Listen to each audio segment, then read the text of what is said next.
time of Prophet Musa, there lived a man whose wealth was beyond imagination. His name was Qaroon, and he came from the very people that Musa was sent to guide. Allah had blessed Qaroon with treasures so vast that they filled enormous underground chambers. Gold, silver, and precious stones lay in countless heaps, a fortune that kings could only dream of. The Qur'an tells us, "We gave him of treasures whose keys would burden a band of strong men."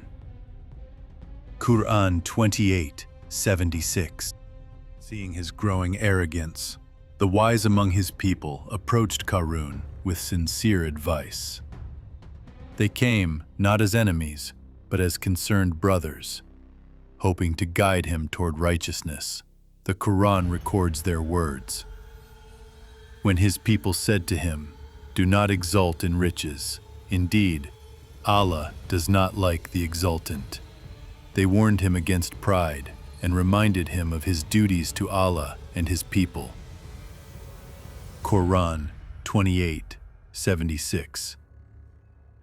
But Qaroon's heart had hardened. He said, "I was only given it because of knowledge I have." He claimed his wealth came from his own intelligence and abilities, completely denying Allah's blessings. Qur'an 28:78. Qaroon's arrogance knew no bounds, so he came out before his people in his adornment. He paraded through the streets in magnificent splendor, displaying his wealth to impress and intimidate the people. Qur'an 28:79. The display had its intended effect on some.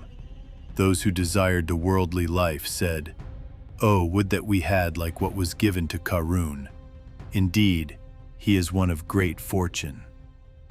Qur'an 28:79.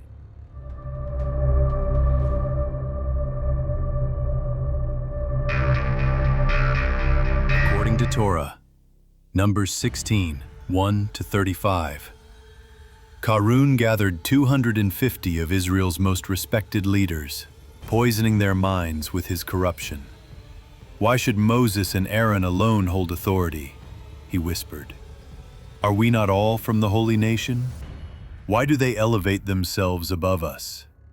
Moses responded with humble prayer, falling before Allah. Then he proposed a test. "Tomorrow, let each man bring his censer with burning incense before the tabernacle, the sacred tent where Allah dwells among his people. He will show who truly belongs to him." The morning came. All 250 stood before the magnificent purple tabernacle, each holding their censer, confident in their rebellion. Then divine judgment struck. Lightning from the clear sky consumed all 250 rebels instantly, while Moses stood untouched, his offering burning peacefully. Allah had spoken. His justice was absolute.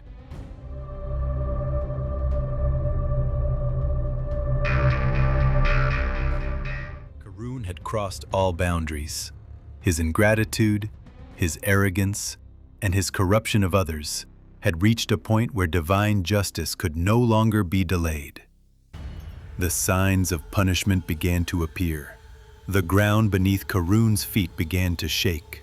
This was not a natural earthquake, but a divine warning that his time of reckoning had arrived.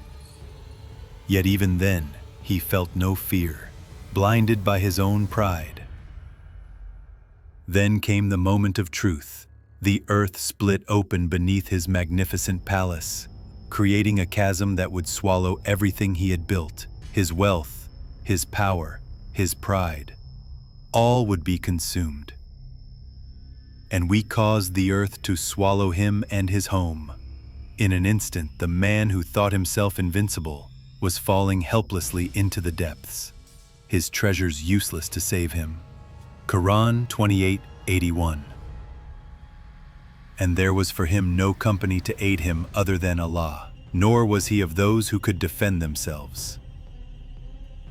Where once stood a magnificent palace, now only a crater remained. Qur'an 28:81. The people who witnessed this divine punishment stood in stunned silence. Before their eyes, they had seen how quickly Allah's justice could transform the mightiest into nothing. And those who had wished for his position the previous day began to say, "Oh, how Allah extends provision to whom he wills of his servants and restricts it."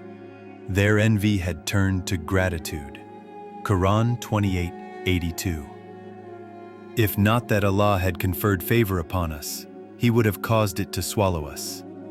Oh, how the disbelievers do not succeed.